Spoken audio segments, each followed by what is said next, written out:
ਸਨਮਾਨਯੋਗ ਗੁਰੂ ਸਵਾਰਿਓ, ਅੱਜ ਦੀ ਕਲਾਸ ਗਿਆਨੀ ਅੰਮ੍ਰਿਤਪਾਲ ਸਿੰਘ ਜੀ ਸਾਡੇ ਨਾਲ ਲੈਣਗੇ, ਜਿਨ੍ਹਾਂ ਨੂੰ ਅਸੀਂ ਬੇਨਤੀ ਕੀਤੀ ਸੀ ਕਿ ਪਿਛਲੀਆਂ ਵਿਚਾਰਾਂ ਜੋ 12 ਦੀ ਕੀਤੀ ਹੈ, ਥਿੱਤਾਂ ਦੀ ਕੀਤੀ ਹੈ, ਉਹਨਾਂ ਤੋਂ ਬਾਅਦ 12 ਮਹੀਨਿਆਂ ਦੀ ਵਿਚਾਰ ਵੀ ਸਾਨੂੰ ਕਰ ਲੈਣੀ ਚਾਹੀਦੀ ਹੈ। 12ਵਾਂ ਮੱਧ ਦਾ ਪਾਠ ਅਕਸਰ ਅਸੀਂ ਸੁਣਿਆ ਹੁੰਦਾ ਹੈ, ਲੇਕਿਨ 12ਵਾਂ ਤੁਖਾਰੀ ਦਾ ਪਾਠ ਸਾਨੂੰ ਬਹੁਤਿਆਂ ਨੂੰ ਇਹ ਵੀ ਨਹੀਂ ਪਤਾ ਵੀ ਤੁਖਾਰੀ ਰਾਗ ਵਿੱਚ ਵੀ 12 ਮਾਹ ਹੁੰਦੇ ਹਨ।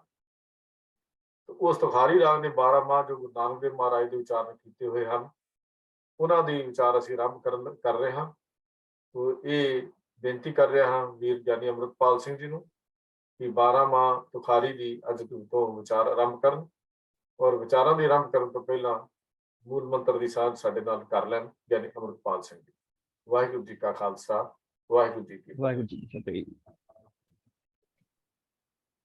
ਇੱਕ ਓਂਕਾਰ ਸਤਨਾਮ ਕਰਤਾ ਪੁਰਖ ਨਿਰਭਉ ਨਿਰਵੈਰ ਅਕਾਲ ਮੂਰਤ ਅਜੂਨੀ ਸੈਭੰ ਗੁਰ ਪ੍ਰਸਾਦ।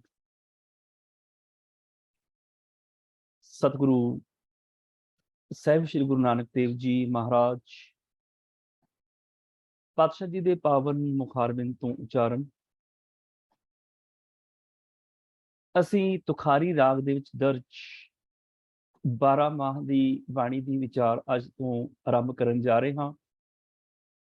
ਤੇ ਧੰਨ ਗੁਰੂ ਗ੍ਰੰਥ ਸਾਹਿਬ ਜੀ ਦੇ ਇਹ ਪੰਨਾ 1107 ਉੱਪਰ ਦਰਜ ਹੈ। ਤੁਖਾਰੀ ਰਾਗ ਦੀ ਇੱਥੋਂ ਆਰੰਭਤਾ ਹੈ ਤੇ ਤੁਖਾਰੀ ਰਾਗ ਦੀ ਪਹਿਲੀ ਹੀ ਇਹ ਜਿਹੜੀ ਬਾਣੀ ਹੈ 12 ਮਾਹ 17 ਪਦਿਆਂ ਦਾ ਇਹ ਪਹਿਲਾ ਸ਼ਬਦ ਹੈ। ਅੱਜ ਦੀ ਵਿਚਾਰ ਆਰੰਭ ਕਰਨ ਤੋਂ ਪਹਿਲਾਂ ਆਪ ਸਭ ਮਾਈ ਭਾਈ ਮਨਾਂ ਨੂੰ ਇਕਾਗਰਿਤ ਕਰੋ।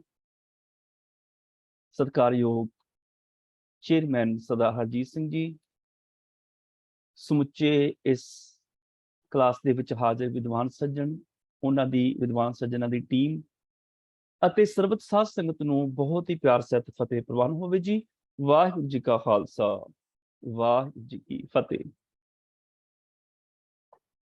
ਸਤਿਗੁਰੂ ਸਾਹਿਬ ਸ੍ਰੀ ਗੁਰੂ ਨਾਨਕ ਦੇਵ ਜੀ ਮਹਾਰਾਜ ਪਾਤਸ਼ਾਹ ਜੀ ਦੇ ਪਾਵਨ ਮੁਖਾਰਬਿੰਦ ਤੋਂ ਉਚਾਰਨ ਤੁਖਾਰੀ ਰਾਗ ਬਾਣੀ ਦਾ ਪਹਿਲੇ ਪਦੇ ਦਾ ਪਾਠ ਪਹਿਲਾਂ ਅਸੀਂ ਕਰ ਲਈਏ ਜੀ। ਸਤਨਾਮ ਵਾਹਿਗੁਰੂ ਸਾਹਿਬ ਜੀਓ।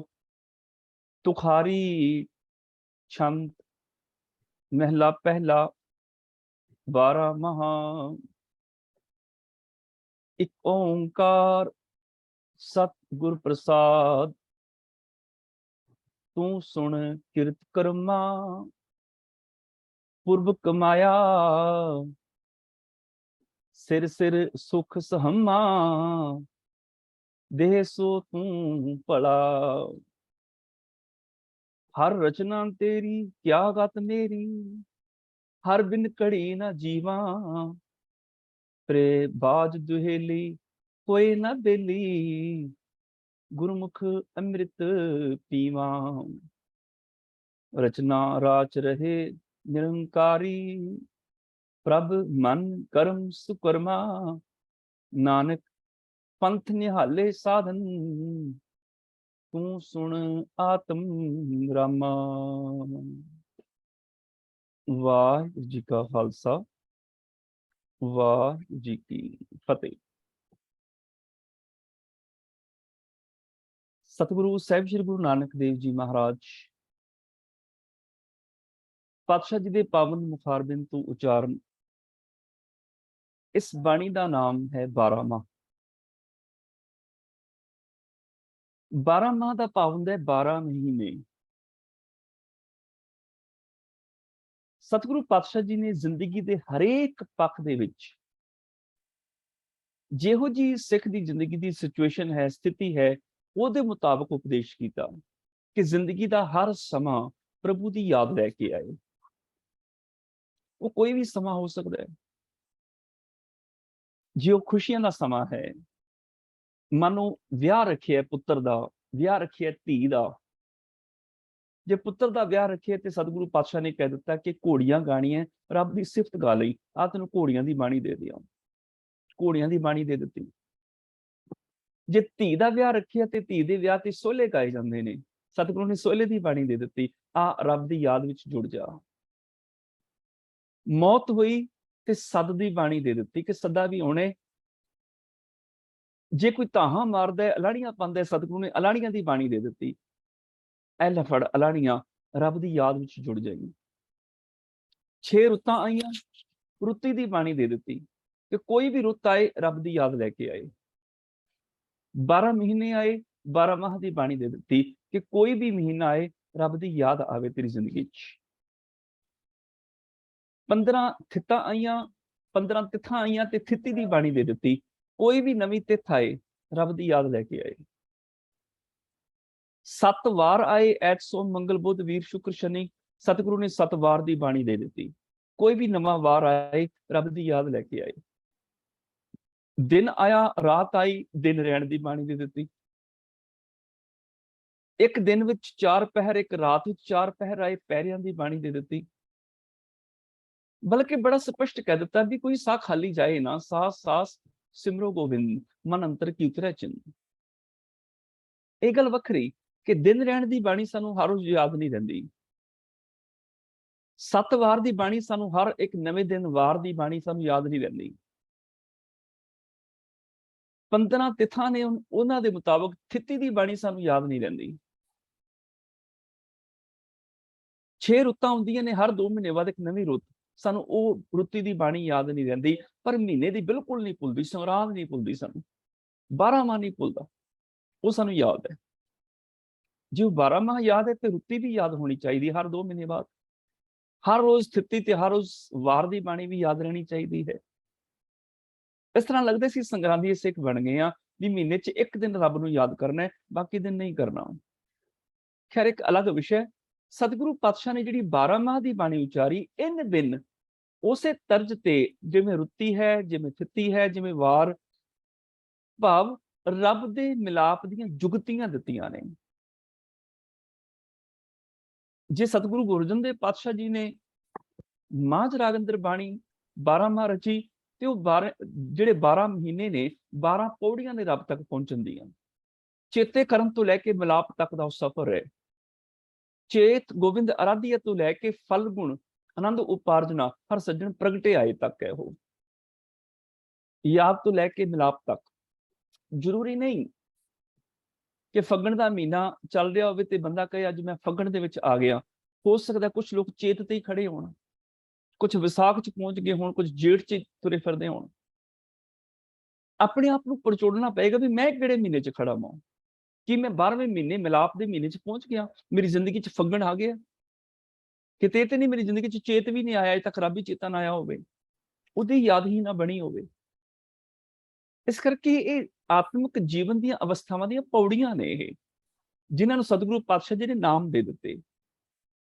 ਜਦੋਂ ਉਪਦੇਸ਼ ਕੀਤਾ, ਜੀ 12 ਹਿੱਸਿਆਂ 'ਚ ਉਪਦੇਸ਼ ਵੰਡਿਆ ਤੇ 12 ਮਾਹ ਦੀ ਬਾਣੀ ਨਾਲ, ਜਿਵੇਂ ਪੁਰਾਣੇ ਜ਼ਮਾਨੇ 'ਚ ਜਿਹੜੇ ਪੰਜਾਬੀ ਕਵੀ ਹੁੰਦੇ ਸਨ ਜਾਂ ਸ਼ਾਹਮੁਖੀ ਦੇ ਕਵੀ ਹੁੰਦੇ ਸਨ ਜਾਂ ਹੋਰ ਦੇਵਨਾਗਰੀ ਦੇ ਕਵੀ ਹੁੰਦੇ ਸਨ, ਉਹ ਕੀ ਕਰਦੇ ਸਨ? ਜਦੋਂ ਵੀ ਉਹ ਰਚਨਾ ਰਚਦੇ ਸਨ ਕੋਈ ਨਾ ਕੋਈ ਬੇਸ ਲੈ ਲੈਂਦੇ ਸਨ। ਜਿਵੇਂ ਸੀ ਹਰਫੀਆਂ, ਜਿਵੇਂ ਦੋਹੜੇ, ਜਿਵੇਂ ਛੰਤ, ਜਿਵੇਂ ਗੰਢਾਂ, ਇਸੇ ਤਰ੍ਹਾਂ ਹੀ ਜਿਵੇਂ 35, ਜਿਵੇਂ ਗੁਰੂ ਨਾਨਕ ਸਾਹਿਬ ਦੀ ਪੱਟੀ ਦੀ ਬਾਣੀ ਹੈ, ਇੱਕ ਇੱਕ ਅੱਖਰ ਦੇ ਉੱਪਰ। ਸੀ ਹਰਫੀਆਂ ਦੇ ਵਿੱਚ ਵੀ ਇੱਕ ਇੱਕ ਅੱਖਰ ਦੇ ਉੱਪਰ ਰਚਨਾਵਾਂ ਹੁੰਦੀਆਂ ਨੇ। ਕਾਵਿਕ ਛੰਤਾ ਬੰਦੀ ਦੀਆਂ ਕਿਸਮਾਂ ਨੇ ਇਹ, ਜਿਹੜੀਆਂ ਗੁਰੂ ਸਾਹਿਬ ਜੀ ਨੇ ਪ੍ਰਚਲਿਤ ਉਸ ਜ਼ਮਾਨੇ ਵਿੱਚ ਸਨ, ਉਹ ਵਰਤ ਲਈਆਂ। ਜਿਹੜੀਆਂ ਉਸ ਜ਼ਮਾਨੇ 'ਚ ਬੁੱਲੇ ਸ਼ਾਹ ਵਰਤਦੇ ਨੇ, ਉਸ ਜ਼ਮਾਨੇ ਦੇ ਵਿੱਚ ਜਾਂ ਅਜੋਕੇ ਜ਼ਮਾਨੇ ਦੇ ਵਿੱਚ ਅਨੇਕਾਂ ਇਹਨਾਂ ਨੂੰ ਵਰਤਣ ਵਾਲੇ ਨੇ। ਸਤਿਗੁਰੂ ਪਾਤਸ਼ਾਹ ਜੀ ਨੇ ਜ਼ਿੰਦਗੀ ਦੇ ਜਿਹੜੇ ਪੜਾਅ ਵਾਈ ਜਿਹੜੀ ਸਾਡੀ ਜ਼ਿੰਦਗੀ ਚੱਲਦੀ ਹੈ, 12 ਪੱਖ ਗੁਰੂ ਨਾਨਕ ਸਾਹਿਬ ਜੀ ਨੇ ਸਾਨੂੰ 12 ਮਹੀਨਿਆਂ ਰਾਹੀਂ ਦਿੱਤੇ ਨੇ। ਉਸ ਤੋਂ ਪਹਿਲਾਂ ਭੂਮਿਕਾ ਹੈ, ਅਖੀਰ ਦੇ ਵਿੱਚ ਫਿਰ ਸਾਰ ਹੈ ਇਸ ਬਾਣੀ ਦਾ। ਕੁੱਲ 17 ਪਦੇ ਨੇ ਇਸ ਬਾਣੀ ਦੇ।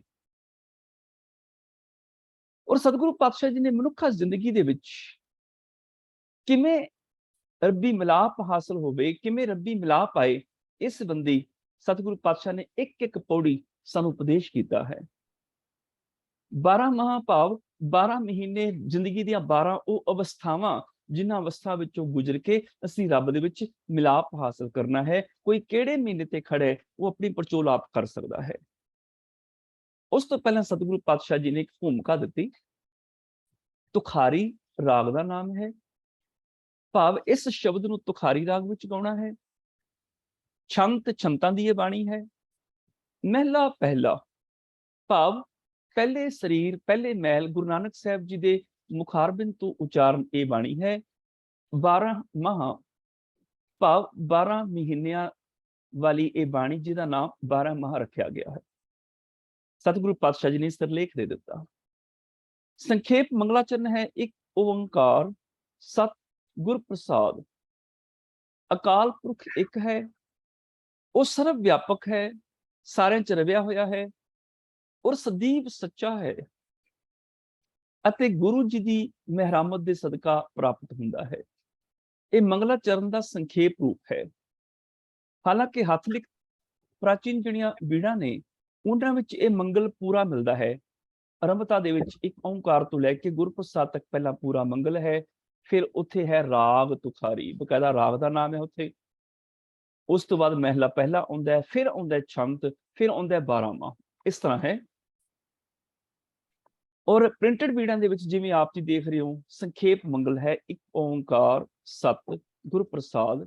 ਅਕਾਲ ਪੁਰਖ ਇੱਕ ਹੈ, ਉਹ ਸਰਵ ਵਿਆਪਕ ਹੈ, ਸਾਰਿਆਂ ਵਿੱਚ ਸਮਾਇਆ ਹੋਇਆ ਹੈ, ਸਦੀਵ ਸੱਚਾ ਹੈ ਤੇ ਗੁਰੂ ਜੀ ਦੀ ਮਿਹਰਮਤ ਦੇ ਸਦਕਾ ਪ੍ਰਾਪਤ ਹੁੰਦਾ ਹੈ। ਆਰੰਭ ਦੇ ਬਚਨ, ਤੂੰ ਸੁਣ ਕਿਰਤ ਕਰਮਾ ਪੁਰਬ ਕਮਾਇਆ।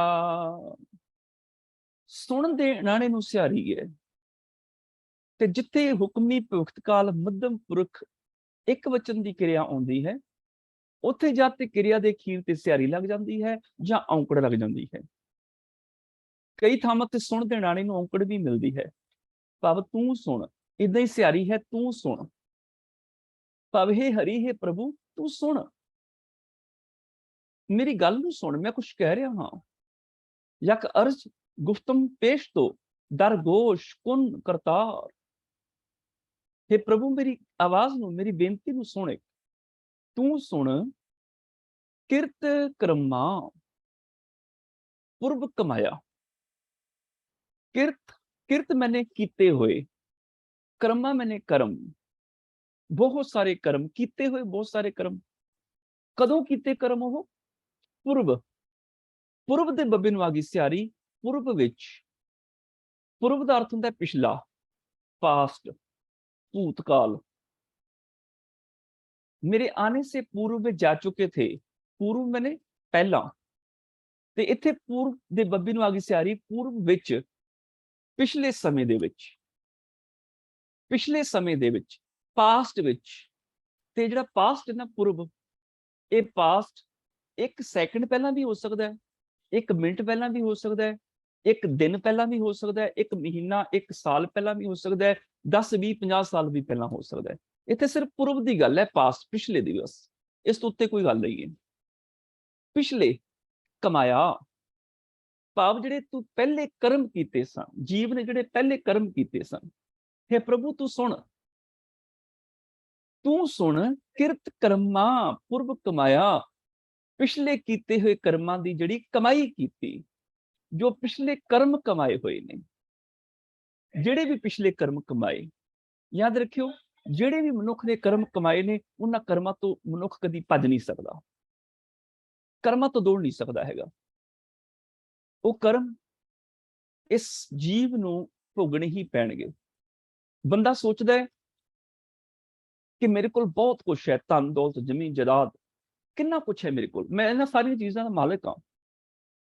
ਤੇ ਗੁਰੂ ਨਾਨਕ ਪਾਤਸ਼ਾਹ ਕਹਿਣ ਲੱਗੇ, ਨਹੀਂ ਅਜੀਬ, ਕੁਛ ਵੀ ਤੇਰਾ ਨਹੀਂ ਹੈ, ਕੁਝ ਵੀ ਤੇਰਾ ਨਹੀਂ ਹੈ, ਨਾ ਧਨ ਦੌਲਤ, ਨਾ ਜ਼ਮੀਨ ਜਾਇਦਾਦ। ਇਹ ਸਾਰਾ ਕੁਝ ਤੂੰ ਇੱਥੋਂ ਸੰਸਾਰ ਤੋਂ ਆ ਕੇ ਲਿਆ, ਇੱਥੇ ਛੱਡ ਕੇ ਤੂੰ ਚਲੇ ਜਾਣਾ। ਮੈਂ ਤੇਰਾ ਕੀ ਹੈ? ਤੇਰਾ ਕੁਝ ਵੀ ਨਹੀਂ ਹੈ। ਹਰ ਬੰਦਾ ਆਖਦਾ ਵੀ ਇਹ ਘਰ ਮੇਰਾ ਆਪਣਾ ਹੈ ਜੀ, ਜ਼ਮੀਨ ਮੇਰੀ ਆਪਣੀ ਹੈ, ਆ ਕੁਰਸੀ ਮੇਰੀ ਆਪਣੀ ਹੈ, ਪਰਿਵਾਰ ਮੇਰਾ ਆਪਣਾ ਹੈ, ਇਹ ਕੋਠੀ, ਇਹ ਕਾਰ ਮੇਰੀ ਆਪਣੀ ਹੈ। ਸਤਿਗੁਰੂ ਪਾਤਸ਼ਾਹ ਕਹਿਣਗੇ ਹਰ ਕੋਈ ਕਹੀ ਜਾਂਦਾ ਆ ਮੇਰਾ ਆਪਣਾ, ਆ ਮੇਰਾ ਆਪਣਾ। ਜਿਹੜਾ ਮੈਂ ਮੇਰੀ ਚ ਨਹੀਂ ਫਸਿਆ, ਦੱਸੋ ਕੌਣ ਹੈ ਉਹ? ਕੋਈ ਨਜ਼ਰ ਆਉਂਦਾ ਕੋਈ? ਸਭ ਕੋ ਆਖੇ ਆਪਣਾ, ਜਿਸ ਨਾਹੀ ਸੋ ਚੁਣ ਕੱਢੀਏ। ਹਰ ਕੋਈ ਕਹਿੰਦਾ ਮੇਰਾ ਆਪਣਾ, ਜਿਹੜਾ ਨਹੀਂ ਕਹਿੰਦਾ ਚੁਣ ਕੇ ਕੱਢ ਕੇ ਦੱਸੋ ਕੌਣ ਹੈ ਉਹ? ਜਿਹੜਾ ਮੈਂ ਮੇਰੀ ਚ ਨਹੀਂ ਫਸਿਆ ਹੋਇਆ। ਹਰ ਕੋਈ ਕਹਿੰਦਾ ਆ ਮੇਰਾ ਆਪਣਾ ਹੈ, ਆ ਮੇਰਾ ਆਪਣਾ ਹੈ, ਉਹ ਮੇਰਾ ਆਪਣਾ ਹੈ। ਸਭ ਕੋ ਆਖੇ ਆਪਣਾ, ਹਰ ਕੋਈ ਕਹੀ ਜਾਂਦਾ ਇਹ ਆਪਣਾ ਮੇਰਾ। ਜਿਸ ਨਾਹੀ ਸੋ ਚੁਣ ਕੱਢੀ ਹੈ, ਜਿਹੜਾ ਨਹੀਂ ਕਹਿੰਦਾ ਆਪ ਮੇਰੀ ਮੇਰੀ, ਚੁਣ ਕੇ ਕੱਢ ਕੇ ਦੱਸੋ ਕੌਣ ਹੈ ਐਸਾ? ਤੇ ਜੀਵ ਆਖਦਾ ਹੈ ਸਤਿਗੁਰੂ ਫਿਰ ਆਪਣਾ ਕੁਛ ਵੀ ਨਹੀਂ ਹੈ। ਜਦੋਂ ਜੀ ਮਾਯੂਸ ਹੋ ਗਿਆ, ਉਦਾਸ ਹੋ ਗਿਆ, ਸਤਿਗੁਰੂ ਮੇਰਾ ਆਪਣਾ ਕੁਛ ਵੀ ਨਹੀਂ। ਫਿਰ ਗੁਰੂ ਨਾਨਕ ਪਾਤਸ਼ਾਹ ਕਹਿਣਗੇ ਘਬਰਾ ਨਾ, ਇੱਕ ਚੀਜ਼ ਬੜੀ ਤੇਰੀ ਆਪਣੀ ਹੈ। ਤੂੰ ਦਾਅਵੇ ਨਾਲ ਕਹੀ ਮੇਰੀ, ਆਹ ਚੀਜ਼ ਮੇਰੀ ਆਪਣੀ, ਤੂੰ ਦਾਅਵੇ ਨਾਲ ਕਹੀ ਇੱਕ ਚੀਜ਼ ਬੜੀ ਤੇਰੀ ਆਪਣੀ ਹੈ। ਪੁੱਛਿਆ ਸਤਿਗੁਰੂ ਉਹ ਕੀ? ਸਤਿਗੁਰੂ ਪਾਤਸ਼ਾਹ ਕਹਿਣ ਲੱਗੇ ਕੀਤਾ ਆਪੋ ਆਪਣਾ। ਆ ਜਿਹੜੇ ਕਰਮ ਨੇ ਆਪੋ ਆਪਣੇ ਨੇ ਹਰ ਇੱਕ ਦੇ। ਹੋਰ ਕੋਈ ਚੀਜ਼ ਆਪਣੀ ਹੋਵੇ ਨਾ ਹੋਵੇ, ਕੀਤਾ ਆਪੋ ਆਪਣਾ, ਆਪੇ ਹੀ ਲੇਖਾ ਸੰਡੀ ਹੈ। ਕਰਮ ਆਪਣੇ ਨੇ, ਕਰਮਾਂ ਪੱਖੋਂ ਮਨੁੱਖ ਕੋਈ ਬਚ ਨਹੀਂ ਸਕਦਾ। ਦਾਅਵੇ ਨਾਲ ਮਨੁੱਖ ਕਹਿ ਸਕਦਾ ਹੈ ਮੈਂ ਕਰਮ ਕੀਤੇ ਨੇ, ਇਹ ਕਰਮ ਮੇਰੇ ਆਪਣੇ ਨੇ। ਆ ਜਿਹੜੇ ਕਿਰਤ ਕਰਮ ਕੀਤੇ ਹੋਏ ਕਰਮ ਨੇ, ਪਿਛਲੇ ਕੀਤੇ ਹੋਏ ਕਰਮ ਮਨੁੱਖ ਕਮਾਈ ਬੈਠਾ ਹੈ, ਇਹੀ ਦੀ ਕਮਾਈ ਹੈ ਬਸ। ਕਿਰਤ ਕਰਮਾਂ ਪੁਰਬ ਕਮਾਇਆ, ਪਿਛਲੇ ਕੀਤੇ ਕਰਮਾਂ ਦੀ ਕਮਾਈ, ਜੋ ਪਿਛਲੇ ਕਰਮ ਕਰ ਚੁੱਕੇ ਹੈ।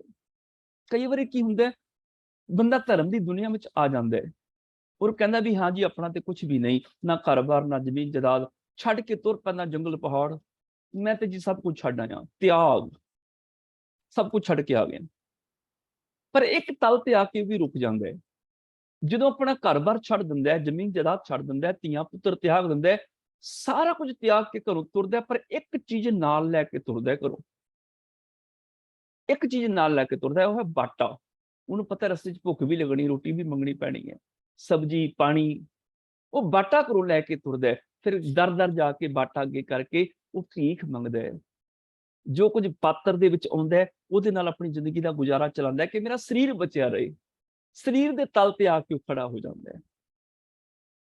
ਸਤਿਗੁਰੂ ਪਾਤਸ਼ਾਹ ਕਹਿਣ ਲੱਗੇ ਯਾਦ ਰੱਖ, ਸਰੀਰ ਵੀ ਤੇਰਾ ਆਪਣਾ ਨਹੀਂ, ਕੱਪੜ ਰੂਪ ਸੁਹਾਵਣਾ, ਛੱਡ ਦੁਨੀਆ ਅੰਦਰ ਜਾਵਣਾ, ਪੁੱਛਿਆ ਫਿਰ ਕੁਛ ਵੀ ਮੇਰਾ ਨਹੀਂ।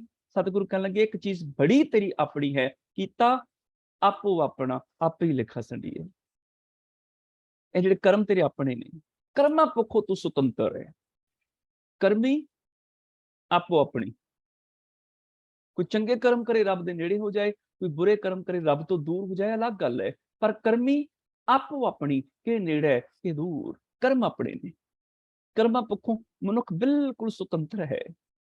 ਇਸ ਕਰਕੇ ਗੁਰੂ ਜੀ ਦੇ ਅੱਜ ਦੇ ਇਹ ਬਚਨ, ਤੂੰ ਸੁਣ ਕਿਰਤ ਕਰਮਾਂ ਪੁਰਬ ਕਮਾਇਆ। ਹੇ ਹਰੀ ਤੂੰ ਸੁਣ, ਹੇ ਪ੍ਰਭੂ ਮੇਰੀ ਬੇਨਤੀ ਨੂੰ ਸੁਣ, ਪਿਛਲੇ ਕੀਤੇ ਹੋਏ ਕਰਮਾਂ ਦੀ ਕਮਾਈ, ਇਹ ਮੇਰੀ ਕਮਾਈ ਹੈ, ਇਹਨੂੰ ਮੈਂ ਛੱਡ ਨਹੀਂ ਸਕਦਾ।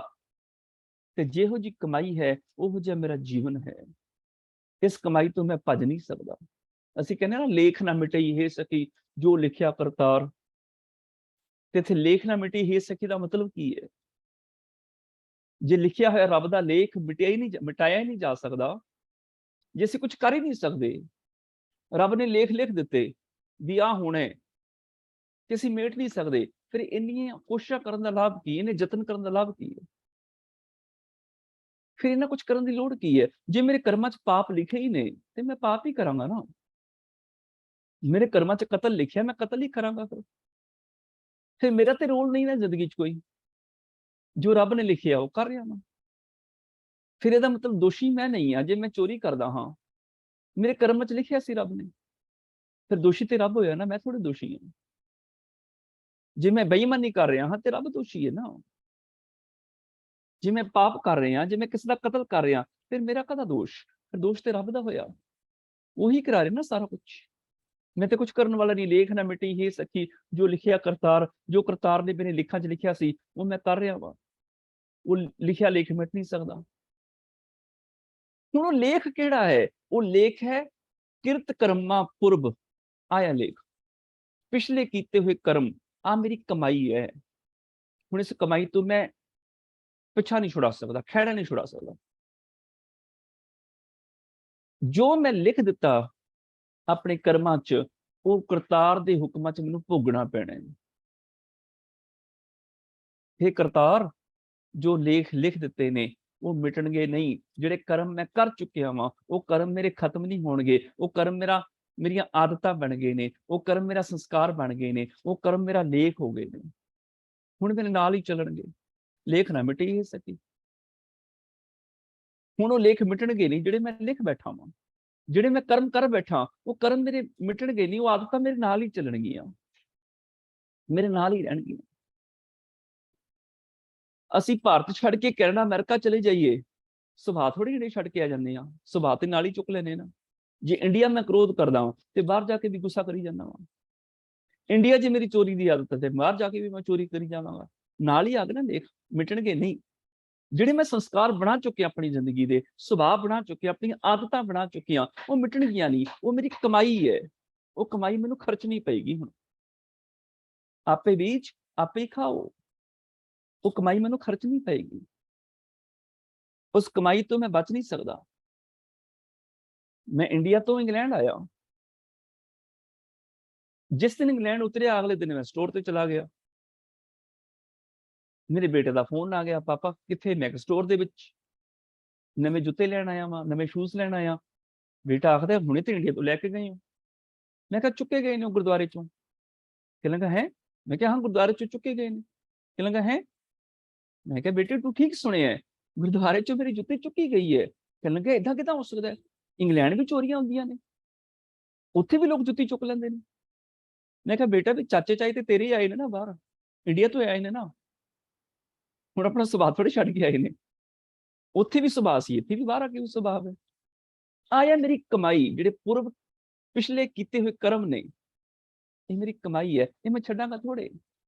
ਬੰਦਾ ਦੇਸ਼ ਛੱਡ ਕੇ ਪ੍ਰਦੇਸ਼ ਵੀ ਚਲਾ ਜਾਏ, ਆਪਣਾ ਸੁਭਾਅ ਨਹੀਂ ਛੱਡਦਾ। ਦੇਸ਼ ਛੋੜ ਪ੍ਰਦੇਸ਼ਾਂ ਧਾਇਆ, ਪੰਚ ਚੁੜਾਲ ਨਾਲੇ ਲੈ ਆਇਆ।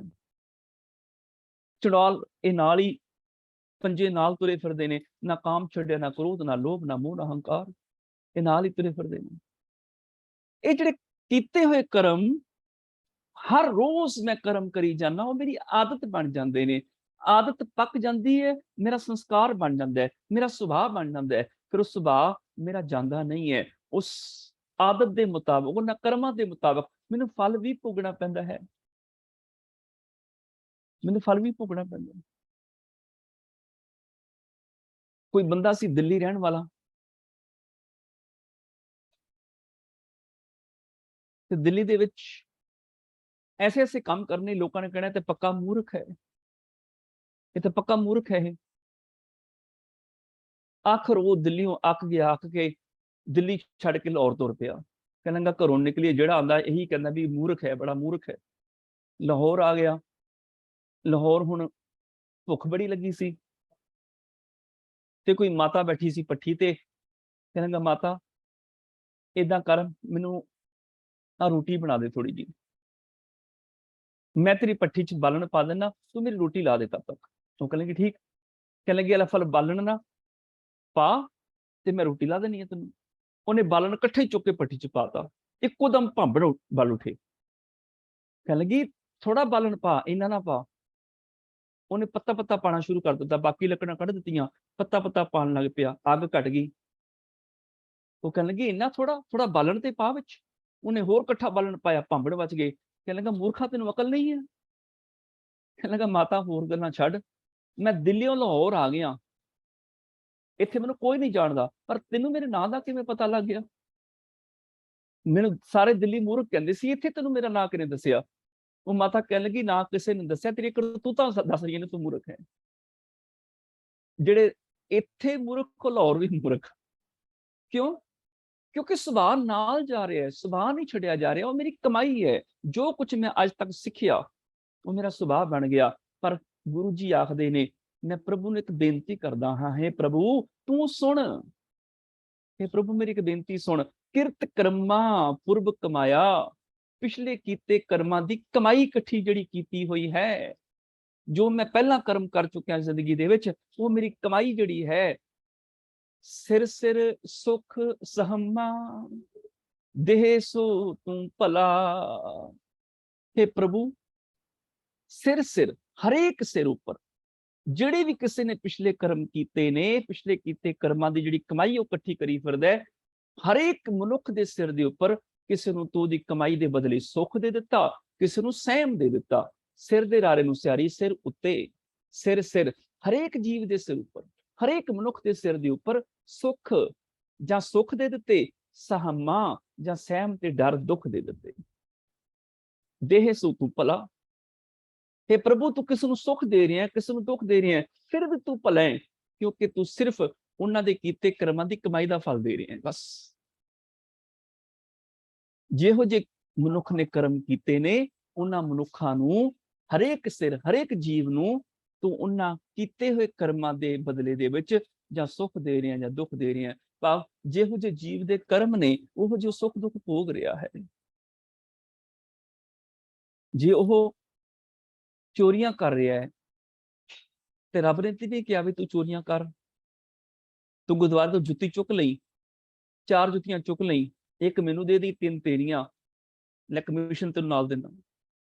ਜੇ ਰੱਬ ਜੁੱਤੀ ਚੁਕਾ ਰਿਹਾ ਫਿਰ ਰੱਬ ਜੁੱਤੀ ਚੋਰ ਹੋਇਆ ਨਾ, ਫਿਰ ਅਸੀਂ ਦੋਸ਼ ਮੁਕਤ ਆ ਵੀ ਰੱਬ ਨੇ ਭਟਕਾਇਆ। ਨਹੀਂ, ਜਿਹੋ ਜਿਹੇ ਮੇਰੇ ਕਰਮ ਨੇ, ਉਹਨਾਂ ਕਰਮਾਂ ਨੂੰ ਮੈਂ ਕਰ ਕਰਕੇ ਆਦਤ ਬਣਾ ਲਈ। ਪਹਿਲਾਂ ਕਦੀ ਪੈਨਸਲ ਚੁੱਕੀ, ਫਿਰ ਕਦੀ ਕਿਸੇ ਦੀ ਰਬੜ ਚੁੱਕ ਲਈ, ਫਿਰ ਕਿਸੇ ਦਾ ਕਾਪੀ ਚੁੱਕ ਲਈ, ਕਰਦਿਆਂ ਕਰਦਿਆਂ ਵੱਡੀਆਂ ਚੀਜ਼ਾਂ ਚੁੱਕਣੀਆਂ ਸ਼ੁਰੂ ਕਰਤੀਆਂ। ਉਹ ਕਰਮ ਪੱਕਦੇ ਗਏ ਇੱਕ ਪੱਕੀ ਆਦਤ ਬਣ ਗਈ, ਵੱਡਾ ਚੋਰ ਬਣ ਗਿਆ। ਹੁਣ ਕੋਈ ਜੁੱਤੀਆਂ ਚੁੱਕ ਲੈਂਦਾ, ਕੋਈ ਸਾਈਕਲ ਚੁੱਕ ਕੇ ਲੈ ਜਾਂਦਾ, ਕੋਈ ਕਿਸੇ ਦੀ ਕਾਰਾਂ ਚੁੱਕ ਕੇ ਲੈ ਜਾਂਦਾ। ਬਸ ਉਹ ਜਿਹੜੇ ਕਰਮ ਨੇ ਉਹ ਪੱਕ ਗਏ ਨੇ। ਰੱਬ ਥੋੜੇ ਕਹਿੰਦਾ ਵੀ ਸ਼ਰਾਬਾਂ ਪੀ ਜਾਓ, ਚੋਰੀਆਂ ਕਰੀ ਜਾਓ, ਡਾਕੇ ਮਾਰੀ ਜਾਓ। ਕੋਈ ਪਿਤਾ ਕਿਵੇਂ ਚਾਹੇਗਾ ਮੇਰਾ ਬੱਚਾ ਜਿਹੜਾ ਚੋਰੀਆਂ ਕਰੇ, ਮੇਰਾ ਬੱਚਾ ਜਿਹੜਾ ਨਸ਼ੇ ਕਰੇ, ਮੇਰਾ ਬੱਚਾ ਜਿਹੜਾ ਕਤਲ ਕਰੇ? ਕੋਈ ਪਿਤਾ ਕਿਵੇਂ ਚਾਹੇਗਾ? ਰੱਬ ਪਿਤਾ ਕਿਵੇਂ ਚਾਹੇਗਾ? ਉਹ ਤੇ ਬੜਾ ਦਿਆਲੂ ਹੈ, ਉਹ ਤੇ ਦਇਆ ਦਾ ਘਰ ਹੈ, ਉਹ ਕਿਉਂ ਚਾਹੇਗਾ? ਪਰ ਜਿਹੋ ਜਿਹੇ ਅਸੀਂ ਕਰਮ ਕਰਦੇ ਹਾਂ, ਉਹਨਾਂ ਕਰਮਾਂ ਮੁਤਾਬਕ ਸਿਰ ਸਿਰ ਸੁਖ ਸਹਮਾ, ਦੇਹ ਸੋ ਤੂੰ ਭਲਾ। ਹਰੇਕ ਜੀਵ ਦੇ ਸਿਰ ਦੇ ਉੱਪਰ ਉਹਦੇ ਕੀਤੇ ਕਰਮਾਂ ਦੇ ਮੁਤਾਬਕ ਜੋ ਤੂੰ ਸੁੱਖ ਤੇ ਦੁੱਖ ਦਿੰਦਾ, ਉਹ ਤੇਰੇ ਭਾਣੇ, ਤੇਰੇ ਨਿਯਮਾਂ 'ਚ ਠੀਕ ਹੈ। ਇਹ ਕਹਿਣਾ ਕਿ ਰੱਬਾ ਤੂੰ ਕਿਸੇ ਨੂੰ ਸੁੱਖ ਦੇ ਦਿੱਤਾ, ਕਿਸੇ ਨੂੰ ਦੁੱਖ ਦਿੱਤਾ, ਬੜਾ ਪੱਖਪਾਤ ਕਰ ਦਿੱਤਾ, ਪੱਖਪਾਤ ਨਹੀਂ ਹੈ। ਤੂੰ ਠੀਕ ਕਰਦਾ ਹੈ, ਤੂੰ ਸਿਰਫ ਕੀਤੇ ਕਰਮਾਂ ਮੁਤਾਬਕ ਹੀ ਉਹਨਾਂ ਨੂੰ ਫਲ ਦੇ ਰਿਹਾ ਹੈ। ਹੁਣ ਬੰਦਾ ਕਵੇ ਮੈਂ ਜੌਂ ਬੀਜੇ ਨੇ ਤੇ ਮੈਨੂੰ ਕਣਕ ਦੇ ਦਾਣੇ ਮਿਲ ਜਾਣ, ਇਹ ਤੇ ਨਹੀਂ ਹੋ ਸਕਦਾ ਨਾ। ਬੰਦਾ ਕਣਕ ਬੀਜੇ ਤੇ ਕਵੇ ਮੈਨੂੰ ਬਦਾਮ ਮਿਲ ਜਾਣ, ਇਹ ਵੀ ਨਹੀਂ ਹੋ ਸਕਦਾ। ਕਿੱਕਰ ਦੇ ਬੀਜ ਬੀਜ ਕੇ ਬੰਦਾ ਕਹੇ ਮੈਨੂੰ ਮਿੱਠੇ ਬਜੌਰ ਦੇ ਇਲਾਕੇ ਦੇ ਦਾਖ ਮਿਲ ਜਾਣ, ਇਹ ਤੇ ਨਹੀਂ ਹੋ ਸਕਦਾ। ਫਰੀਦਾ ਲੋੜੈ ਦਾਖ ਬਜੋਰੀਆਂ, ਕਿੱਕਰ ਬੀਜੈ ਜੱਟ। ਹੁਣ ਕਿੱਕਰ ਦੇ ਬੀਜ ਬੀਜ ਕੇ ਕਵਾਂ ਵੀ ਕਿੱਕਰ ਨੂੰ ਅੰਗੂਰ ਕਿਉਂ ਨਹੀਂ ਲੱਗ ਰਹੇ, ਇਹ ਤੇ ਨਹੀਂ ਹੋ ਸਕਦਾ ਨਾ। ਮੇਰੀ ਤੇ ਜੀ ਕਿਸਮਤ ਬਾੜੀ ਹੈ, ਅੰਗੂਰ ਨਹੀਂ ਮਿਲ ਰਹੇ ਮੈਨੂੰ। ਨਹੀਂ, ਜੇ ਮੈਂ ਕਿੱਕਰ ਦੇ ਬੀਜ ਬੀਜੇ ਨੇ, ਕੰਡੇ ਮਿਲਣਗੇ, ਅੰਗੂਰ ਥੋੜੇ ਮਿਲਣਗੇ। ਅੰਗੂਰ ਲੈਣੇ ਨੇ, ਅੰਗੂਰਾਂ ਦੀ ਵੇਲ ਬੀਜਣੀ ਪਏਗੀ ਮੈਨੂੰ। ਕਰਮਾਂ ਦੇ ਸੁਭਾਅ ਜਿਹੜੇ ਨੇ, ਸੰਸਕਾਰਾਂ ਦੇ ਜਿਹੜੇ ਬੀਜ ਨੇ, ਉਹੀ ਮੇਰੇ ਸਾਹਮਣੇ ਸੁੱਖ ਦੇ ਦੁੱਖ ਦੇ ਰੂਪ 'ਚ ਆ ਜਾਂਦੇ ਨੇ। ਜਿਹੋ ਜਿਹੀ ਮੇਰੀ ਸੋਚ ਹੁੰਦੀ ਹੈ, ਮੈਂਟੈਲਿਟੀ ਹੁੰਦੀ ਹੈ, ਉਹ ਜਿਹਾ ਫਲ ਮੈਨੂੰ ਪ੍ਰਾਪਤ ਹੋ ਜਾਂਦਾ ਹੈ। ਜਿਹੋ ਜਿਹੇ ਮੇਰੇ ਜੀਵਨ ਦੇ ਵਿੱਚ ਬੀਜ ਹੁੰਦੇ ਨੇ ਕਰਮਾਂ ਦੇ, ਉਹਨਾਂ ਬੀਜਾਂ ਨੂੰ ਮੈਨੂੰ ਭੋਗਣਾ ਪੈਂਦਾ ਹੈ। ਆਪੇ ਬੀਜ ਆਪੇ ਹੀ ਖਾਓ, ਨਾਨਕ ਹੁਕਮੀ ਆਵੋ ਜਾਓ। ਜੇ ਮੈਂ ਥਾਂ ਥਾਂ ਤੇ ਲੜਾਈ ਕਰਦਾ ਹੋਵਾਂ, ਮੈਂ ਝਗੜਾ ਕਰਦਾ ਹੋਵਾਂ, ਕਲੇਸ਼ ਕਰਦਾ ਹੋਵਾਂ, ਤੇ ਕੱਲ ਨੂੰ ਕੋਈ ਆਪਣੀ ਵਿਆਹ ਸ਼ਾਦੀ 'ਚ ਮੈਨੂੰ ਥੋੜੇ ਬੁਲਾਏਗਾ ਕਿ ਇਹਨੂੰ ਨਾ ਬੁਲਾਇਓ, ਜਿੱਥੇ ਜਾਂਦਾ ਗੜਬੜ ਕਰ ਦਿੰਦਾ, ਲੜਾਈ ਝਗੜੇ ਕਰਦਾ। ਮੇਰੇ ਕਰਮਾਂ ਦਾ ਫਲ ਮੈਨੂੰ ਮਿਲ ਗਿਆ, ਮੈਨੂੰ ਕੋਈ ਆਪਣੇ ਘਰ ਬੁਲਾਉਣ ਨੂੰ ਤਿਆਰ ਨਹੀਂ ਹੈ। ਪਰ ਜੇ ਮੈਂ ਹਰ ਇੱਕ ਨਾਲ ਪਿਆਰ ਨਾਲ ਬੋਲਦਾ ਹਾਂ, ਮਿੱਠਾ ਬੋਲਦਾ ਹਾਂ, ਸ਼ੁਭ ਵਚਨ ਬੋਲਦਾ ਹਾਂ, ਚੰਗੇ ਕਰਮ ਕਰਦਾ ਹਾਂ, ਕਿਸੇ ਦੀ ਮਦਦ ਕਰਦਾ ਹਾਂ, ਹਰ ਕੋਈ ਬੁਲਾਏਗਾ ਸਾਡੇ ਘਰ ਜ਼ਰੂਰ ਆਇਓ। ਜਿਨ੍ਹਾਂ ਨੂੰ ਮੈਂ ਨਹੀਂ ਵੀ ਜਾਣਦਾ, ਜਿਨ੍ਹਾਂ ਨਾਲ ਮੇਰੀ ਰਿਸ਼ਤੇਦਾਰੀ ਵੀ ਨਹੀਂ ਹੈ, ਉਹ ਵੀ ਕਹਿਣਗੇ ਸਾਡੇ ਘਰ 'ਚ ਆ ਜਾਇਓ ਜੀ, ਆ ਜਾਇਓ, ਮਿਲ ਜਾਇਓ, ਸਤਿਕਾਰ ਦੇਣਗੇ, ਆਦਰ ਦੇਣਗੇ। ਇਸੇ ਕਰਕੇ ਗੁਰੂ ਜੀ ਨੇ ਬਚਨ ਕੀਤਾ ਬਾਣੀ ਵਿੱਚ, ਹੁਕਮੀ ਉੱਤਮ ਨੀਚ, ਹੁਕਮ ਲਿਖ ਦੁੱਖ ਸੁੱਖ ਪਾਈਐ। ਉਹਦੇ ਨਿਯਮਾਂ ਦੇ ਵਿੱਚ ਕੋਈ ਉੱਤਮ ਸ੍ਰੇਸ਼ਟ ਬਣਦਾ ਹੈ, ਉਹਦੇ ਨਿਯਮਾਂ ਦੇ ਵਿੱਚ ਕੋਈ ਨੀਚ। ਜਿਹੜਾ ਚੋਰੀਆਂ ਕਰੇਗਾ, ਉਹਦੇ ਨਿਯਮਾਂ ਦੇ ਮੁਤਾਬਕ ਉਹ ਨੀਚ ਮੰਨਿਆ ਜਾਏਗਾ। ਜਿਹੜਾ ਕਿਸੇ ਦੀ ਸੇਵਾ ਕਰੇਗਾ, ਕਿਸੇ ਦਾ ਭਲਾ ਕਰੇਗਾ, ਉਹਦੇ ਨਿਯਮਾਂ 'ਚ ਉੱਤਮ ਮੰਨਿਆ ਜਾਏਗਾ। ਉਹਦੇ ਮੁਤਾਬਕ ਹੀ ਸੁੱਖ ਤੇ ਦੁੱਖ ਹਾਸਲ ਕਰ ਲਏਗਾ, ਉਸੇ ਮੁਤਾਬਕ ਹੀ ਖੁਸ਼ੀ ਤੇ ਗਮ ਹਾਸਲ ਕਰ ਲਏਗਾ। ਜਿਹੋ ਜਿਹੇ ਅਸੀਂ ਕਰਮ ਕਰਦੇ ਹਾਂ ਉਹੋ ਜਿਹੇ ਸਾਨੂੰ ਫਲ ਪ੍ਰਾਪਤ ਹੋ ਜਾਂਦੇ ਨੇ। ਮੰਨੋ ਮੈਂ ਗੁੱਸਾ ਕੀਤਾ, ਹੁਣ ਗੁੱਸਾ ਕੀ ਹੈ? ਕਿਸੇ ਦੇ ਕਰਮਾਂ ਦੀ ਸਜ਼ਾ ਆਪਣੇ ਆਪ ਨੂੰ ਦੇਣੀ, ਇਹ ਗੁੱਸਾ ਹੈ। ਗਲਤੀ ਕਿਸੇ ਨੇ ਕੀਤੀ, ਗੁੱਸਾ ਮੈਂ ਕਰ ਰਿਹਾ। ਇਹਦਾ ਮਤਲਬ ਦੂਜੇ ਦੀ ਗਲਤੀ ਦੀ ਸਜ਼ਾ ਮੈਂ ਆਪਣੇ ਆਪ ਨੂੰ ਦੇ ਰਿਹਾ। ਜਦੋਂ ਮੈਂ ਗੁੱਸਾ ਕੀਤਾ ਤੇ ਜਦੋਂ ਗੁੱਸਾ ਕੀਤਾ ਬੀਪੀ ਵੱਧ ਗਿਆ, ਖੂਨ ਸੜਨਾ ਸ਼ੁਰੂ ਹੋ ਗਿਆ, ਬੋਡੀ ਦੇ ਸੈੱਲ ਸੜਨੇ ਸ਼ੁਰੂ ਹੋ ਗਏ, ਮੂੰਹ ਹੋਰ ਦਾ ਹੋਰ ਹੋ ਗਿਆ। ਤੇ ਜੇ ਮੈਂ ਕਿਸੇ ਨੂੰ ਮੁਸਕਰਾਹਟ ਦਿਆਂ, ਕਿਸੇ ਨੂੰ ਖੁਸ਼ੀ ਦਿਆਂ, ਕਿਸੇ ਨੂੰ ਮਿੱਠਾ ਬੋਲਾਂ, ਮੈਂ ਵੀ ਖੁਸ਼ ਹੋ ਜਾਂਦਾ ਵਾਂ, ਮੇਰਾ ਵੀ ਪਾਈਆ ਖੂਨ ਵੱਧ ਜਾਂਦਾ ਹੈ। ਜਿਹੋ ਜਿਹੇ ਕਰਮ ਕਰਦਾ ਮੈਨੂੰ ਨਾਲ ਨਾਲ ਫਲ ਮਿਲ ਜਾਂਦਾ ਹੈ, ਉਸੇ ਪਲ ਫਲ ਪ੍ਰਾਪਤ ਹੋ ਜਾਂਦਾ ਹੈ ਮੈਨੂੰ। ਤੇ ਪ੍ਰਭੂ ਆਹ ਜਿਹੜਾ ਤੇਰਾ ਸੰਸਾਰ ਹੈ, ਇਸ ਸੰਸਾਰ ਦੇ ਵਿੱਚ ਹਰੇਕ ਜੀਵ ਨੂੰ ਸੁੱਖ ਤੇ ਦੁੱਖ ਮਿਲ ਰਹੇ ਨੇ, ਉਹਦੇ ਕੀਤੇ ਕਰਮਾਂ ਦੇ ਮੁਤਾਬਕ ਹੀ ਉਹ ਸੁੱਖ ਲੈ ਰਿਹਾ ਹੈ, ਦੁੱਖ ਲੈ ਰਿਹਾ ਹੈ। ਹਰ ਮਨੁੱਖ ਦੇ ਕੋਲ ਸੰਭਾਵਨਾ ਹੈ, ਉਹ ਚਾਹੇ ਸੁੱਖਾਂ ਦੇ ਬੀਜ ਬੀਜ ਕੇ ਸੁੱਖਾਂ ਦੇ ਫਲ ਲੈ ਲਵੇ, ਦੁੱਖਾਂ ਦੇ ਬੀਜ ਬੀਜ ਕੇ ਦੁੱਖਾਂ ਦੇ ਫਲ ਲੈ ਲਵੇ। ਉਹਦੇ ਹੱਥ ਹੈ। ਜਿਹੜਾ ਕਾਮ, ਕ੍ਰੋਧ, ਲੋਭ, ਮੋਹ, ਹੰਕਾਰ ਦੀ ਬੀਜ ਆਪਣੇ ਅੰਦਰ ਬੀਜ ਲਏਗਾ, ਉਹਦੀ ਜ਼ਿੰਦਗੀ 'ਚ ਦੁੱਖ, ਰੋਗ, ਅਸ਼ਾਂਤੀ, ਫਿਕਰ, ਚਿੰਤਾਵਾਂ ਆ ਜਾਣਗੀਆਂ। ਜਿਹੜਾ ਆਪਣੀ ਜ਼ਿੰਦਗੀ ਵਿੱਚ ਸਤ, ਸੰਤੋਖ, ਦਇਆ, ਧਰਮ, ਧੀਰਜ ਆਦਿਕ ਦੇ ਬੀਜ ਬੀਜ ਦੇਗਾ, ਉਹਦੀ ਜ਼ਿੰਦਗੀ 'ਚ ਖੁਸ਼ੀਆਂ, ਆਨੰਦ, ਖੇੜੇ, ਸੁੱਖ, ਸ਼ਾਂਤੀ, ਆਦਰ, ਮਾਣ, ਸਤਿਕਾਰ ਪ੍ਰਾਪਤ ਹੋ ਜਾਏਗਾ। ਉਹਦੇ ਕੀਤੇ ਕਰਮਾਂ ਦੇ ਮੁਤਾਬਕ ਹੀ ਉਹਨੂੰ ਸੁੱਖ ਜਾਂ ਦੁੱਖ ਪ੍ਰਾਪਤ ਹੋਏਗਾ। ਇਹ ਮਨੁੱਖ ਦੇ ਹੱਥ ਹੈ, ਉਹਨੇ ਸੁੱਖ ਚੁਣਨੇ ਨੇ ਕਿ ਦੁੱਖ ਚੁਣਨੇ ਨੇ। ਜ਼ਿਮੀਂਦਾਰ ਨੂੰ ਪੁੱਛ ਕੇ ਦੇਖੋ ਕਿ ਇਹ ਜ਼ਿਮੀਂਦਾਰ, ਜੇ ਤੂੰ ਕਣਕ ਲੈਣੀ ਹੋਵੇ ਤੂੰ ਕਿੱਕਰ ਦੇ ਕੰਢੇ ਬੀਜਦਾ? ਉਹ ਕਹੇਗਾ ਇਦਾਂ ਕਿੱਦਾਂ ਮੈਨੂੰ ਕਣਕ ਮਿਲ ਜਾਏਗੀ? ਮੈਂ ਕਣਕ ਬੀਜਾਂਗਾ ਤੇ ਮੈਨੂੰ ਕਣਕ ਮਿਲੇਗੀ। ਉਹਨੂੰ ਵੀ ਪਤਾ ਹੈ, ਜ਼ਿਮੀਂਦਾਰ ਨੂੰ ਵੀ ਪਤਾ ਹੈ ਕਿ ਜਿਹੋ ਜਿਹੇ ਬੀਜ ਪਾਈਦੇ ਨੇ ਉਹੋ ਜਿਹਾ ਫਲ ਮਿਲ ਜਾਂਦਾ ਹੈ। ਪਰ ਧਰਮ ਦੀ ਦੁਨੀਆ 'ਚ ਅਸੀਂ ਆਪ ਕੀ ਗੱਲ ਭੁੱਲ ਜਾਂਦੇ ਹਾਂ ਕਿ ਜਿਹੋ ਜਿਹੇ ਕਰਮ ਹੋਣਗੇ, ਜਿਹੋ ਜਿਹੀ ਸੋਚ ਹੋਏਗੀ, ਜਿਹੋ ਜਿਹਾ ਸਾਡਾ ਬੋਲ ਹੋਏਗਾ, ਜਿਹੋ ਜਿਹਾ ਸਾਡਾ ਵਿਹਾਰ ਹੋਏਗਾ, ਉਦੋਂ ਦੀ ਸਾਨੂੰ ਫਲ ਮਿਲ ਜਾਣਗੇ। ਸਿਰ ਸਿਰ ਸੁਖ ਸੁਹੰਮਾ, ਦੇਹ ਸੋ ਤੂੰ ਭਲਾ। ਹੈ ਪ੍ਰਭੂ, ਹਰੇਕ ਜੀਵ ਦੇ ਸਿਰ ਤੇ ਕਿਸੇ ਨੂੰ ਸੁੱਖ ਮਿਲਦਾ ਹੈ, ਕਿਸੇ ਨੂੰ ਦੁੱਖ ਸਹਿਮ ਮਿਲ ਜਾਂਦਾ ਹੈ। ਉਹਦੇ ਕੀਤੇ ਕਰਮਾਂ ਮੁਤਾਬਕ ਫਲ ਮਿਲ ਰਿਹਾ ਹੈ, ਠੀਕ ਹੀ ਹੈ। ਤੂੰ ਗਲਤ ਨਹੀਂ ਕਰ ਰਿਹਾ, ਤੂੰ ਤੇ ਸਿਰਫ ਕਰਮਾਂ ਦੇ ਮੁਤਾਬਕ ਫਲ ਦੇ ਰਿਹਾ ਹੈ। ਜਿਹੋ ਜਿਹਾ ਬੀਜ ਬੀਜਿਆ ਉਹਦੇ ਮੁਤਾਬਕ ਫਲ ਦੇ ਰਿਹਾ ਹੈ।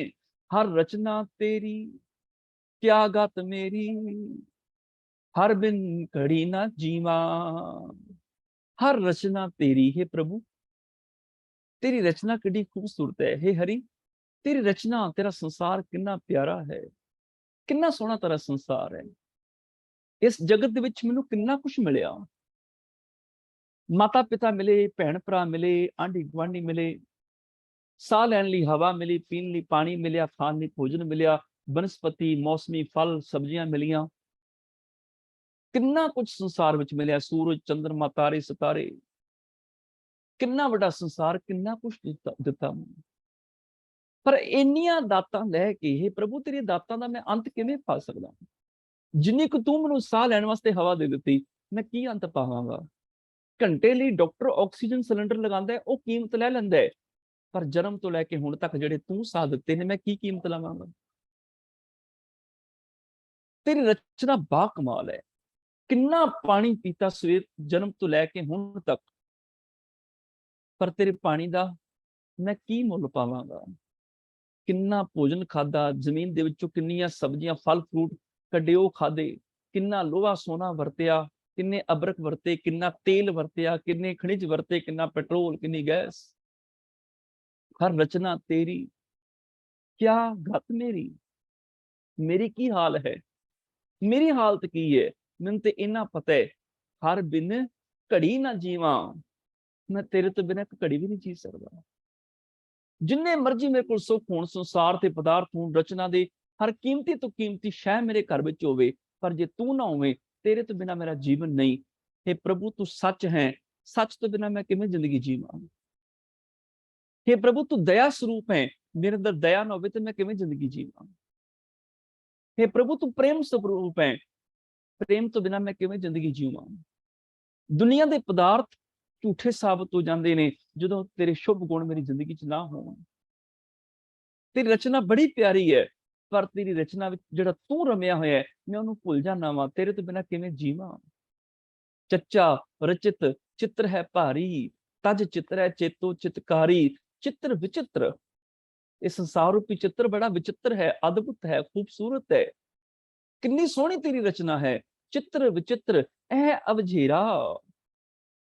पर यह बड़ा बड़ा झमेला है जिहदे विच की होया, तज चित्र है चितराख चतेरा। मैं चित्रकार नूं भुल गया। ऐ जीव चित्र छड़ चित्रकार नूं चिते रखी। चित्रकार नूं भुल ना जाई। दुनिया दे सुख जिहने दित्ते ने ਉਹਨੂੰ याद रखी। ਉਹਦੇ ਤੋਂ बिना जीवन किसी अर्थ नहीं है। बच्चे ਨੂੰ मेला बहुत सोहना लगता है। मेले विच दे झूले सोहणे लगदे ने, जलेबियां बड़ियां सोहणियां लगदियां ने, खिडौणे बड़े सोहणे लगदे ने। पर उन्ना चिर मेला सोहना लगदा है जिन्ना चिर बच्चे ने पिता दी उंगल फड़ी हुई है।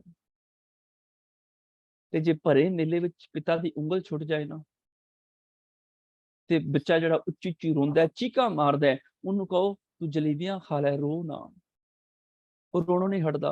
ਉਹਨੂੰ ਕਹੋ ਚੱਲ ਤੈਨੂੰ ਝੂਠੇ ਦਵਾ ਦਈਏ, रो ना। ਚੱਲ ਤੈਨੂੰ ਖਿਡੌਣੇ ਲੈ ਕੇ ਦਈਏ, ਤੂੰ रो ना। ਉਹ ਰੋਣੋਂ नहीं हटदा। क्यों? मेला उन्ना चिर सोहना लगदा है जिन्ना चिर पिता दी उंगल फड़ी है। पिता दी उंगल छुट जाए, ये संसार रूपी मेला किसी अर्थ नहीं। दुनिया दे सुख पदार्थ होण, जे रब दी उंगल असीं छड्ड दित्ती, जे सच दी असीं उंगल छड्ड दित्ती, फिर ये मेला साडे लई सुखदाई नहीं रहेगा। संसार बड़ा वड्डा मेला है। जे प्रेम दी उंगल छड्ड दित्ती, निर्वैरता दी उंगल छड्ड दित्ती, निरभैता दी उंगल छड्ड दित्ती, रब्बी गुणां दी उंगल छड्ड दित्ती, रब्बी गुणां तो टुट के आ साडी जिंदगी नरक वर्गी हो जाएगी। हर बिन जो रहना नरक सो सहना। आई ते नरक है, होर किहड़ा नरक है? रब नालों टुट के जिंदगी जीनी नरकां वर्गी जिंदगी है। हर बिन जो रहना नरक सो सहना। आ नरक दी परिभाषा गुरबाणी ने सानू दित्ती कि नरक की है? रब नालों टुट के जिहड़ी असीं जिंदगी बतीत कर रहे हैं, नरक ही है। भावें स्वर्ग वर्गे देश क्यों ना होण, खूबसूरत शहर क्यों ना होण, बसंत स्वर्ग लोकै जित ते पृथ्वी नव खंडणे, बिसरंत हर गोपाले नानक ते प्राणी उद्यान भरमणे। रब नालों टुट के इस सोहणे सोने वर्गे देशां विच भी असीं मानो जंगल ते उजाड़ च भटकदे फिरदे। रब नालों टुट के प्रभु मैं किवें जीवन जीवां, तेरे तो टुट के किवें जीवन जीवां। ते तू कौन है? जिहड़ा असीं क्लास दे आरंभ विच याद करदे हां ना, एक ओंकार तो लैके गुरप्रसाद तक, एक ओंकार तो लैके सैभंग तक तू मैं। तू एक है, तू सच है, तू करता है, तू पुरख है, तू निरभैता दा गुण है, तू निर्वैरता दा गुण है, तू अजूनी है, तू अकाल है, तू सैभंग है, किन्ना कुछ है तू। ये जिहड़े 8 गुण ने तू ही ते है। साडी रब दी डेफिनेशन गुरु नानक पातशाह मंगला चरण च दे के गए ने। आ प्रमुख 8 रब दे गुण, यही ते रब है साडा। अगों इन्हां गुणां दा विस्तार नहीं हो सकता है। अनंत गुण ने उहदे। पर आ दसां, कोई भी बाणी शुरू करन लगे ये मंगला चरण जरूर पढ़ने। याद रहे तू किहड़े रब की गल कर रहे हैं। किसी आसमान च बैठे रब की गल नहीं, किसी पताल च बैठे रब की गल नहीं। तेरा रब आ गुण ने, निर्वैरता, निरभैता, सच्चाई, ईमानदारी, दया, प्रेम। जे ये तेरी जिंदगी च नहीं ते संसार जिन्ना मर्जी तेरा खूबसूरत होवे, उहदे तो बिना तेरा जीवन किसी अर्थ नहीं है। हे प्रभु तेरी रचना बड़ी प्यारी, तेरे संसार विच अद्भुत सुख दाता हन। पर मेरी की हालत है जो मैं तेरे नालों टुट जाना, एक घड़ी जी नहीं सकता। ते एक घड़ी तेरे तो टुट जावां ते मेरे पादा कलयुग आ जांदा। एक घड़ी ना मिलते तां कलयुग होता। आ मेरा कलयुग है। हर रचना तेरी, क्या बात मेरी, हर बिन घड़ी ना जीवा। मैं हरि तो बिना एक घड़ी जी नहीं सकता। हरि तो बिना मैं 24 मिनट नहीं जी सकता। उस प्रभु नालों टुट के, उस सच दे नालों टुट के जीवन जीना बेकार है। प्रेम दे नालों टुट के, निर्वैरता नालों टुट के जीवन जीना बेकार है। प्रे बाज दुहेली कोई ना बेली, गुरमुख अमृत पीवा। प्रे बाज दुहेली, बाज मैंने बिना, प्रे प्रे मैंने पति प्रभु। इत्थे सियारी दी आवाज लम्मी हो जाएगी, प्रे।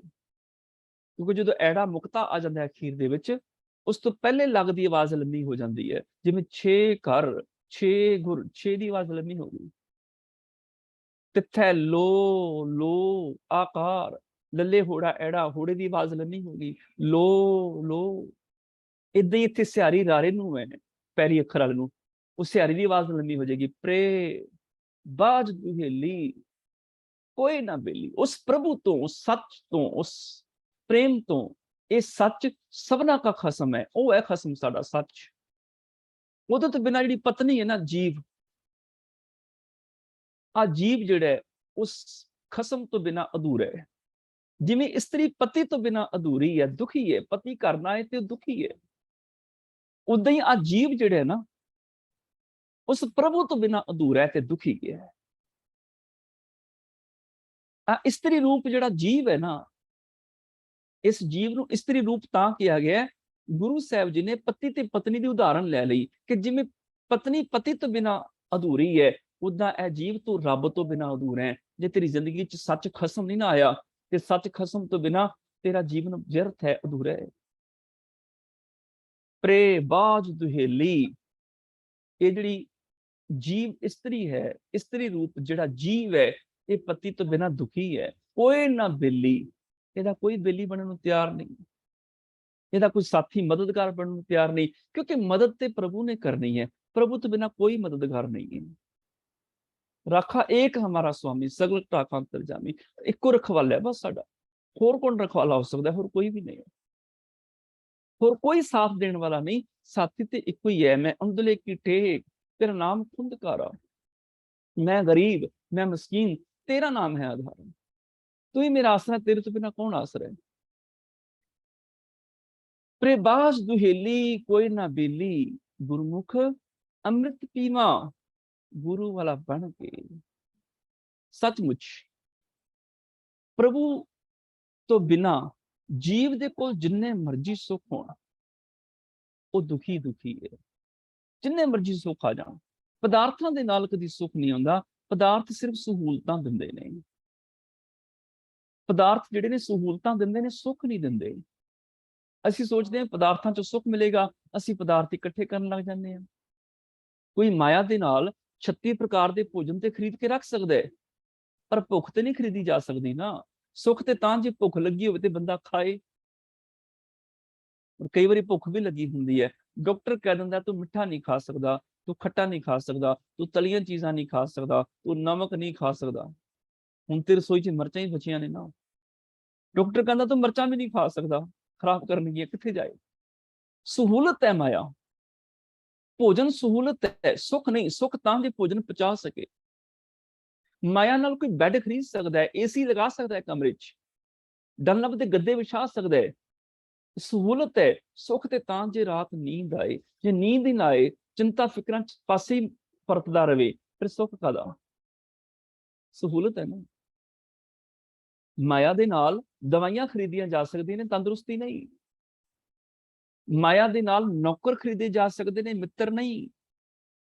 माया दे नाल घड़ियां खरीदियां जा सकदियां ने, जिंदगी दा एक पल भी खरीदिया नहीं जा सकता। माया दे नाल किताबां खरीदियां जा सकदियां ने, ज्ञान कमाउणा पैंदा है। माया दे नाल मूर्तियां खरीदियां जा सकदियां ने, भगवान नहीं खरीदिया जा सकता, ਉਹਦੇ ਅੱਗੇ ਤੇ ਆਪ ਮਿਟਣਾ ਪੈਂਦਾ है। प्रभु तो बिना सुख कादा? कोई सुख नहीं। परे बाज तुहेली कोई ना बेली, कोई भी मित्र कोई मददगार नहीं है।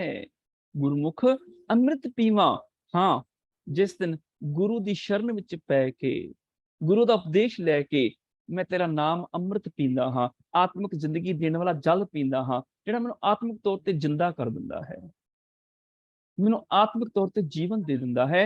उदों की हुंदा मेरी जिंदगी दे विच?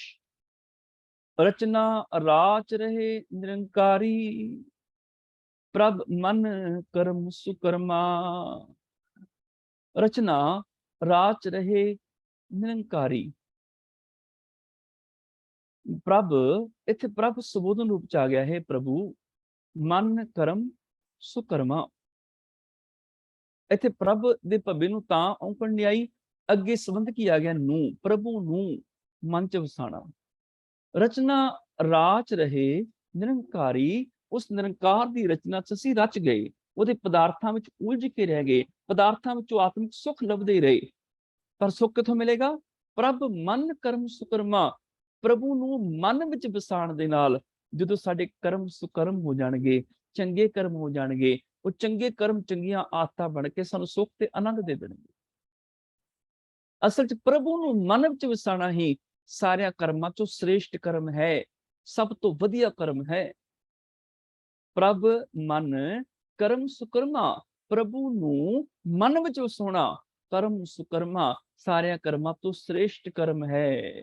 ਨਾਨਕ ਪੰਥ ਨਿਹਾਲੇ ਸਾਧਨ, ਤੂੰ ਸੁਣ ਆਤਮ ਰਾਮਾ। ਨਾਨਕ ਤੇ ਰੁਕਣਾ ਹੈ, ਬੋਧਨ ਹੈ ਇੱਥੇ। हे ਨਾਨਕ ਪੰਥ ਨਿਹਾਲੇ ਸਾਧਨ। ਸਾਧਨ ਮੈਨੇ ਜੀਵ ਇਸਤਰੀ, ਭਾਵ ਇਸਤਰੀ ਰੂਪ ਜਿਹੜਾ ਜੀਵ ਜਿਹੜਾ ਹੈ ਉਹ ਹੁਣ ਰਸਤਾ ਦੇਖਦਾ ਹੈ। ਜੀਵ ਇਸਤਰੀ ਰਸਤਾ ਤੱਕਦੀ ਹੈ ਵੀ ਉਹ ਕਿੱਧਰ ਹੈ ਪ੍ਰਭੂ, ਕਿਹੜਾ ਰਸਤਾ ਰੱਬ ਦੇ ਘਰ ਵੱਲ ਨੂੰ ਜਾਂਦਾ ਹੈ। ਉਦੋਂ ਸਮਝ ਪਈ ਉਹ ਤੇ ਮੇਰੀ ਆਤਮਾ ਦੇ ਵਿੱਚ ਹੀ ਹੈ, ਮੇਰੇ ਤੋਂ ਬਾਹਰ ਤੇ ਹੈ ਹੀ ਨਹੀਂ। ਨਾਨਕ ਪੰਥ ਨਿਹਾਲੇ ਸਾਧਨ, ਤੂੰ ਸੁਣ ਆਤਮ ਰਾਮਾ। ਮੇਰੀ ਆਤਮਾ ਵਿੱਚ ਰਮੇ ਹੋਏ ਰਾਮ ਸੁਣ, ਮੈਂ ਤੈਨੂੰ ਪੁਕਾਰਦੀ ਹਾਂ। ਤੂੰ ਤੇ ਮੇਰੀ ਆਤਮਾ 'ਚ ਹੀ ਰਮਿਆ ਹੋਇਆ, ਮੇਰੇ ਤੋਂ ਤੇ ਵੱਖ ਹੈ ਹੀ ਨਹੀਂ ਹੈ। ਮਨ ਤੂੰ ਜੋਤ ਸਰੂਪ ਹੈ, ਆਪਣਾ ਮੂਲ ਪਛਾਣ। ਮਨ ਹਰ ਜੀ ਤੇਰੇ ਨਾਲ ਹੈ, ਗੁਰਮਤੀ ਰੰਗ ਮਾਣ। ਅਜੀਬ ਪੁਕਾਰਿਆ ਕਰ ਉਸ ਪ੍ਰਭੂ ਨੂੰ, ਤੂੰ ਸੁਣ ਆਤਮ ਰਾਮਾ। हे ਪ੍ਰਭੂ ਸੁਣ,